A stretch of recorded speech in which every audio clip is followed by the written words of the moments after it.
We've talked about who pays what, but that's only the beginning. Another hugely important piece is what we don't pay. We're not talking about anything illegal here. We're looking at money the federal government could collect, but chooses not to. If paying your taxes feels like a grimace, this is a wink. Some people call these pieces tax expenditures, or spending through the tax code. You've heard them called tax breaks or loopholes. Whatever you call it, these breaks encourage certain activities and benefit certain groups. And to you and me, that means they're another tool that can bring us closer to a just society. Our tax expenditures aren't direct payments to people or businesses, but they do provide benefits and give incentives, either for or against an activity. Tax expenditures come in three basic forms: deductions, exclusions, and credits. If you've paid for major medical work, or interest on your mortgage, or even made a contribution to a charitable organization, you already know a little something about deductions. The spending you do in categories like this can be subtracted from your taxable income. So if you made $50,000 last year and contributed $2,000 to charities, the income that you pay taxes on is lowered to $48,000. Tax exclusions look a little different. Exclusions define certain income as not taxable at all.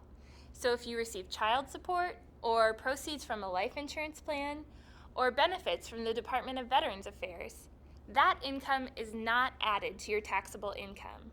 So deductions can help bring down your taxable income, and exclusions keep your taxable income from going up.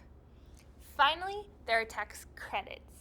Tax credits are great because they actually reduce the amount of taxes that are due, not your taxable income.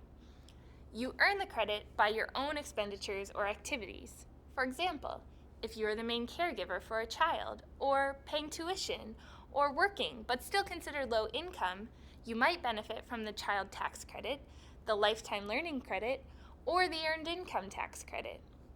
Some credits can take what you owe down to zero, and some, refundable credits, can bring what you owe to below zero, so you end up with money back in your pocket. At first glance, it seems hard to go wrong here. The government doesn't typically have to pay anything, and we can reward the kinds of behaviors we value. But that charming wink can distract us from what is actually going on.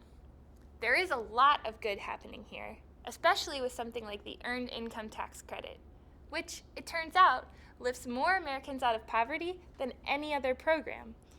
In 2010, more than 6 million people, including more than 3 million children, made it out of poverty because of this credit. And when it is paired with the child tax credit, more than 9 million people make it above the line.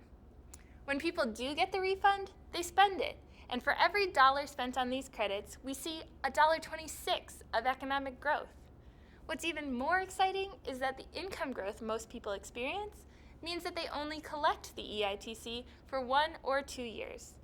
It's a program that offers a chance to those most in need to get their feet under them again, maybe to pay off a debt or cover the cost of their commute to work, or to start saving. And any of those activities help to keep you on track and give you the opportunity to succeed on your own. But not everything about expenditures is this rosy. As our regulations are written, intentional and unintentional loopholes appear that benefit big corporations. In 10 years, tax breaks for corporate jets save businesses $3 billion. That's enough to house 125,000 low-income families and 100,000 formerly homeless people, feed 600,000 pregnant women and children, start 70,000 pre-K students off with a good education, further educate 1 million disadvantaged children, not to mention the 32,000 teachers and staff it would employ to serve those students. It's hard to see the justice in this kind of system. Some tax breaks offer a little more gray area. For example, many middle-class families depend on their mortgage deduction to be able to afford their home. But just by denying the deduction for vacation homes and yachts, the government would see an extra $10 billion in revenue in the next 10 years. That can do all of those other cool things I just covered 3 times. Now, don't get me wrong, not all big tax deductions are bad. Some, like breaks for using clean energy and investing in green technology and jobs, can benefit a company and bring us closer to the kind of people and society we want to be. But in 2012, Verizon and 25 other huge corporations paid no federal income tax. In fact, their final tax rate was negative. They ended up with money coming to them. And in 2010, Verizon got back more than $700 million. What they did spend money on was lobbyists. Nearly $17 million went toward lobbying federal lawmakers. Another $18.7 million went to support the campaigns of their favorite politicians. Some incentives keep businesses healthy and interested in our market, but the tax code we have now enables more and more companies to amass wealth, and the benefits aren't making it back to employees or their families and communities. The big issue has been that the government doesn't include expenditures in the budget. So even though they don't pay for these things outright, the money we miss out on leads to belt tightening and program cutting in places that aren't really at fault. The simple fact that these aren't listed as expenses means they're often overlooked. Once a deduction is written, the money we could have collected has largely been forgotten. That's why all this talk of loopholes this year can be really exciting. If we do it right, we can stop losing money we need to keep people out of poverty to excesses like corporate jets. We can reach out to those who need a boost instead of subsidizing vacation homes and yachts. It's not an exaggeration to say these are the kind of choices we face today.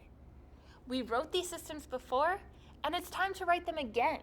Only this time, we have to make sure it's our voices and not the voices of corporate lobbyists and special interest groups that decide who we want to be.